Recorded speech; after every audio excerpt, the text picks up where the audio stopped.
وَمَن يَتَوَكَّلْ عَلَى اللَّهِ فَهُوَ حَسْبُهُ، اور جو اللہ پر بھروسہ کرے اللہ اس کے لیے کافی ہو جاتا ہے، اس کی ضروریات کا وہ خود کفیل ہوتا ہے، اور اس کے کام اس کے ذمہ کرم پہ ہوتے ہیں، کوئی ہو کے دیکھے اس کا۔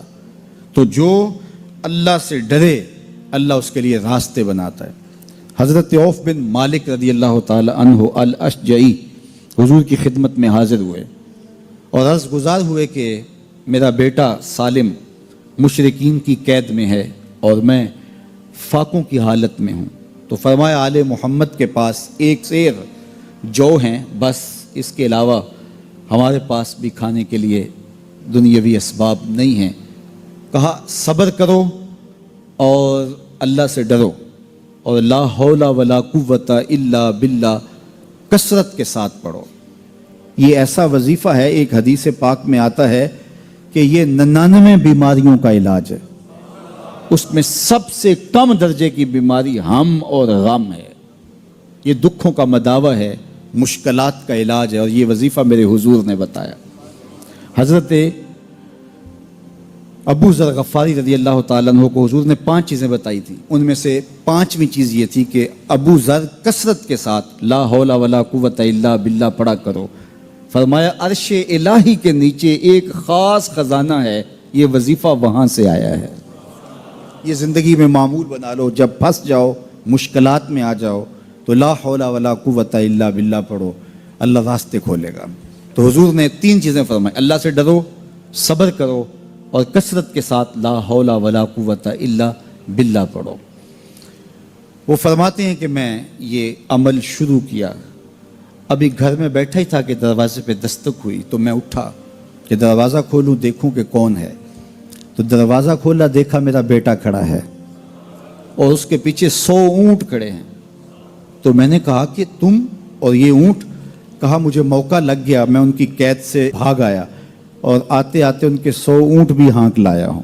وَيَرْزُقْهُ مِنْ حَيْثُ لَا يَحْتَسِبُ، وہ تمہیں وہاں سے رزق دے گا جہاں سے تمہیں گمان بھی نہیں۔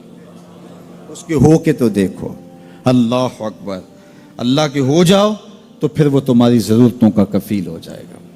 فرمایا حضرت عبداللہ ابن مسعود رضی اللہ تعالیٰ عنہ نے کہ کسی شخص کو فقر و فاقہ آ جائے تو وہ لوگوں کو بتائے کہ میں آج کل بڑے مشکل حالات میں ہوں، ہر وقت لوگوں کو بتاتا رہے تو اس کی مشکل بڑھے گی، اس کی مشکلیں آسان نہیں ہوں گی اس طرح۔ اور اگر وہ اپنی اس مشکل کو کسی سے شیئر نہ کرے بلکہ مصلی بچھا کے اپنے رب سے کہے کہ مالک فقر و فاقہ آ گیا ہے اور اس کا علاج تیرے پاس ہے، اس مرض کا مداوع تیرے پاس ہے۔ تو حضرت عبداللہ ابن مسعود فرماتے ہیں کہ رسول کریم نے فرمایا جلد یا بدیر اللہ اس کو مالا مال فرما دے گا۔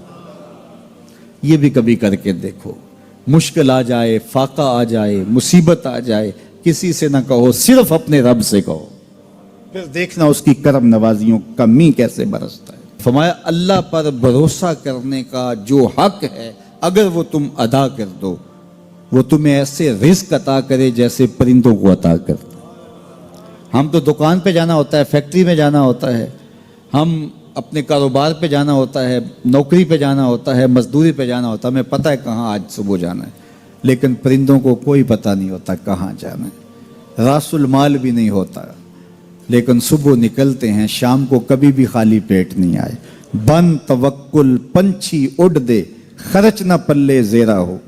گھر سے خالی پیٹ نکلتے ہیں، جب واپس آتے ہیں تو پیٹ بھرے ہوئے ہوتے ہیں، اور پھر جو ان کی ضرورت ہوتی ہے اللہ وہ ساری ضرورتیں پوری کرتا ہے، جو ضرورت ان کی ہوتی ہے۔ یہ شیر کتنا گوشت کھاتا ہے اللہ روز اسے دیتا ہے۔ یہ ہنس روزانہ سچے موتی کھاتے ہیں، اور آپ مارکیٹ میں لینے جائیں لاکھوں روپے لگا کے تولے ماشے کے حساب سے آپ خریدتے ہیں، پھر بھی آپ کو یقین نہیں ہوتا کہ یہ سچے ہیں یا 2 نمبر ہیں۔ اور ہنس دنیا پہ کروڑوں جانور پائے جاتے ہیں، روز کھاتے ہیں، صبح بھی، شام بھی، دوپہر بھی، پیٹ بھر کے کھاتے ہیں، اللہ روز انہیں عطا کر۔ کہا اس پہ بھروسہ تو کر کے دیکھو، وہ تمہاری ضرورتوں کا کفیل ہوگا۔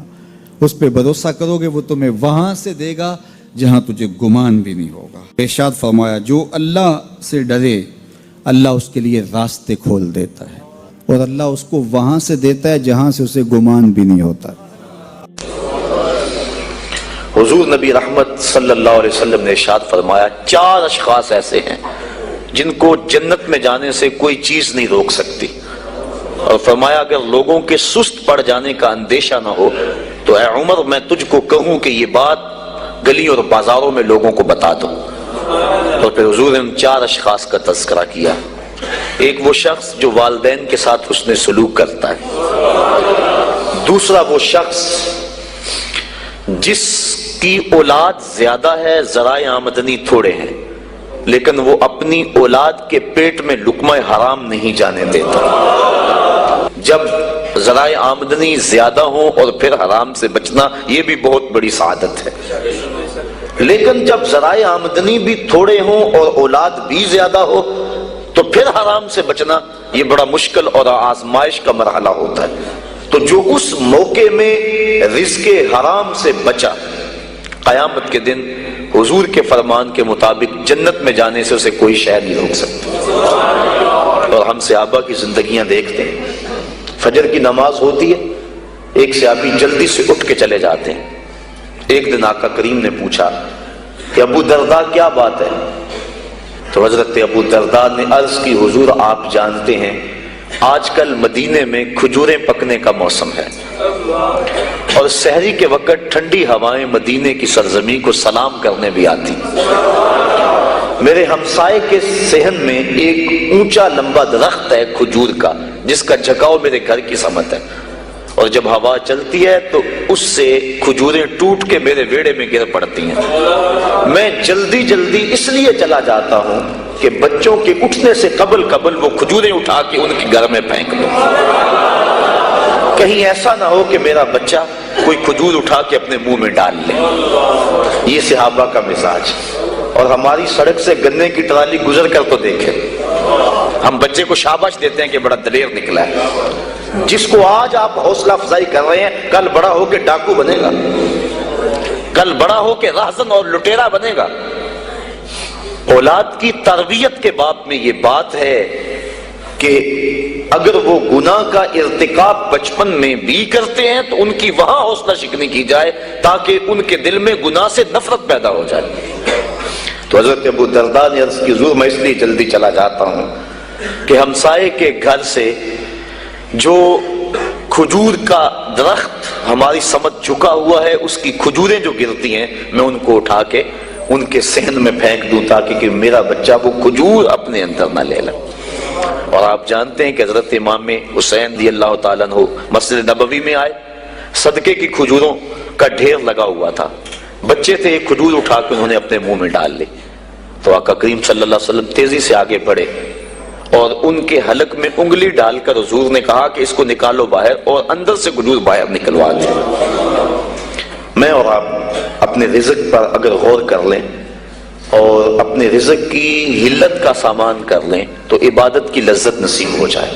تیسرا وہ شخص کہ جس نے ایسی سچی توبہ کی کہ دوبارہ گناہ کی طرف جانا اتنا مشکل ہے جس طرح تھن سے نکلا ہوا دودھ دوبارہ اندر نہیں جا سکتا۔ اور چوتھی وہ عورت جس نے اپنی ساری محبتیں اپنے خامد پہ نچھاور کر دی اور اس حال میں مری کہ اس کا خامد اس پہ راضی تھا، اس کو جنت میں جانے سے کوئی چیز نہیں روک